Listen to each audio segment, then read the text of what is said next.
John Brummett, columnist for the Arkansas Democrat-Gazette, and I normally sit down on Mondays to discuss the week's political developments. We got together a little earlier this time to discuss those poll numbers that we just went through. So let's begin with ASA's job approval rating. 62% think he's doing a good job, 19% say he's not doing a good job. And we put those numbers out on Thursday in the context of the speed at which we are reopening the economy, of which only 20% support a faster reopening. Did the governor miscalculate on this, do you think? I think he did, but I think that number has very little to do with whether people agree with every move he's made.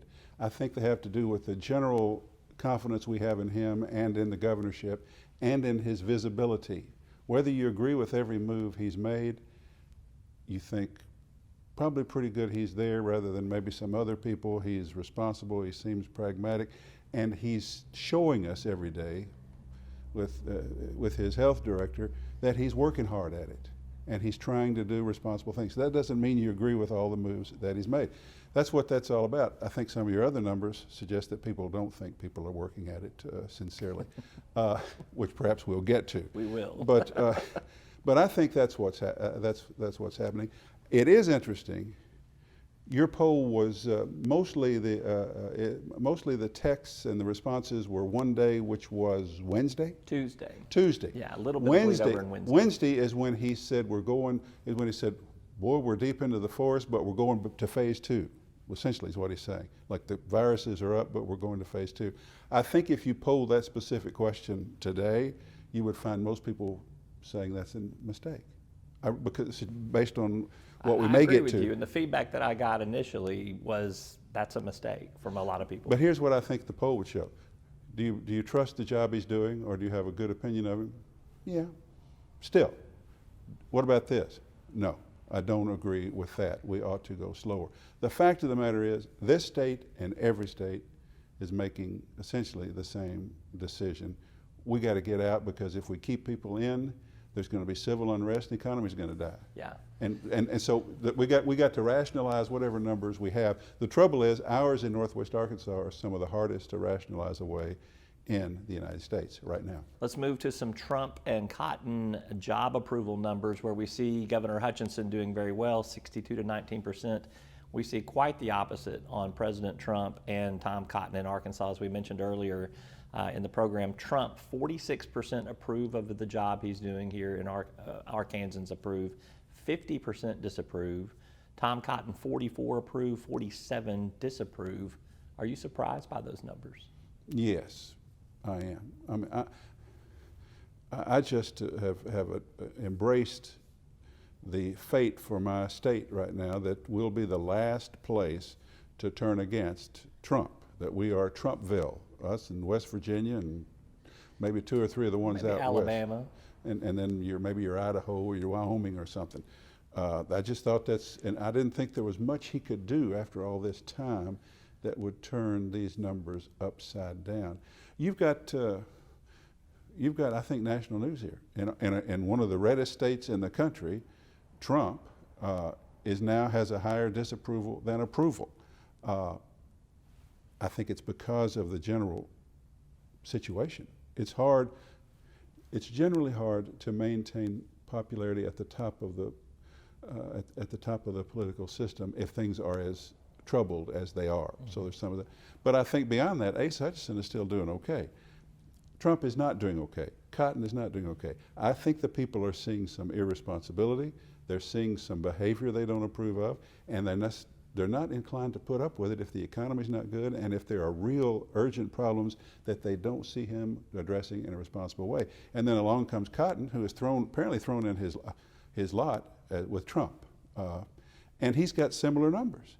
Now, it's not a problem for him. He's got a free ride he has write-in opposition. Okay. He probably has an easy route to re-election. He has no Democratic opponent.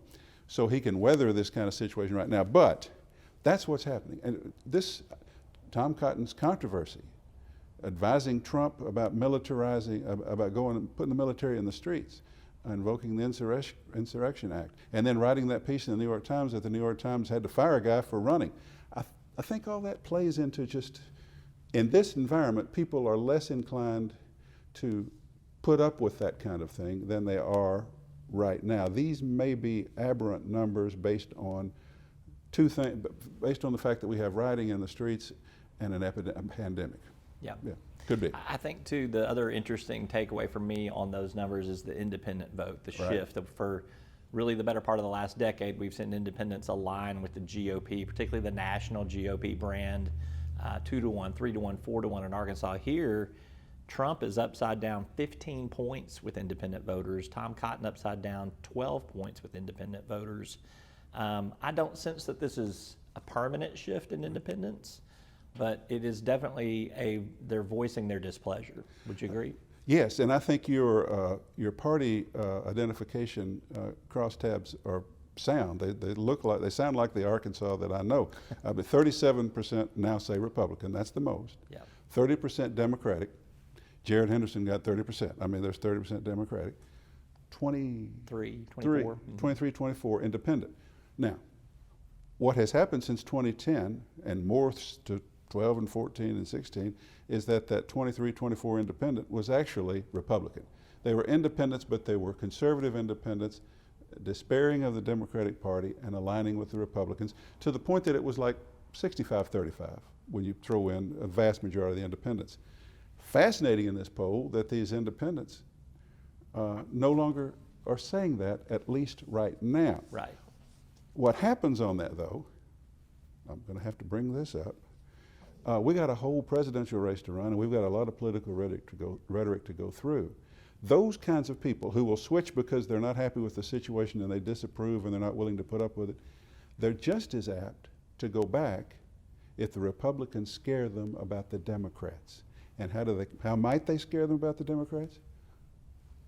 Defund the police. Leave you without protection. There's a caravan coming to the southern border. Right. We got to protect you from that. So there's a lot that can move that number, but the snapshot you've got right now is really telling about how bad people feel about the situation, these independent voters, and the fact that Trump's behavior and Cotton's alliance with him just aren't cutting it with them right now. Yeah.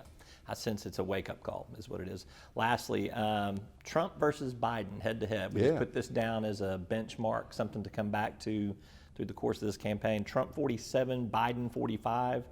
I still don't feel like I would bet a mortgage that Donald Trump's going to lose Arkansas, but that's within the margin of error. That's going to be eyebrow-raising to some people. You think? I do. I think it will be. I think there's but we're seeing this in some other states around the country, this too. Is not new. We had a poll, every poll has shown this happening. We had a CNN poll that had it 55-41 nationally. Did you see that? Yes. And the Trump campaign got so upset they want to cease and desist and quit saying that. We don't like that. You may get one. He may do that with me. If some guy in Arkansas is trying to say I'm only 2 points ahead of Biden, get out a cease and desist order on that. Today you're 2 points ahead of Biden. So. No, here's the context. It's what I've been saying. It is a perfect storm for a bad number for Trump. His behavior has been particularly egregious lately. His rhetoric has been particularly divisive at a time we don't need division. We've got property damage and fright in the streets. We have police and race unrest, and we have a rising number of people with a virus that we don't know what to do about. If you're ever going to have a low number for the incumbent president, it would be now. And you happen to get it, and we shall see. I would think that's as low as it goes, and the fear of the Democratic liberalism will cause it to widen as we go on. But we got it right now, and it's interesting to see. That's John Brummett, columnist with the Arkansas Democrat-Gazette. There's much more to our conversation, which you can watch in its entirety at talkbusiness.net. That is all for this edition of Talk Business and Politics. As always, we appreciate you tuning in. I'm Roby Brock. We'll see you next time.